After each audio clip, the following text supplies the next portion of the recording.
আসসালামু আলাইকুম। কচুরলতি কাঁঠালের বিচি দিয়ে একটা রান্না দেখাবো। প্রথমে কচুরলতিগুলো ভালোভাবে ভাপিয়ে নিলাম। এরপর কড়াইয়ের মধ্যে আমি পেঁয়াজ, রসুন এবং কাঁচামরিচ ভালোভাবে তেলের মধ্যে ভেজে নিব।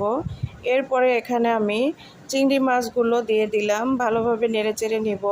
লবণ, হলুদের গুঁড়া, মরিচের গুঁড়া, ধনিয়ার গুঁড়া, জিরা দিয়ে ভালোভাবে মশলাটাকে পানি দিয়ে কষিয়ে নিলাম। এরপর কাঁঠালের বিচিগুলো দিয়ে দিলাম।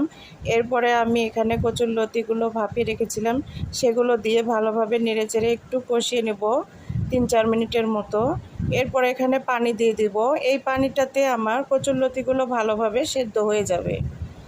এরপরে দেখুন বলক চলে এসেছে, তরকারিগুলো সেদ্ধ প্রায় হয়ে এসেছে। আর কিছুক্ষণ জাল করলেই তরকারিটি একদম রেডি।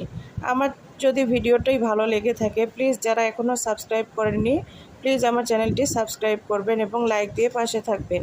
এই যে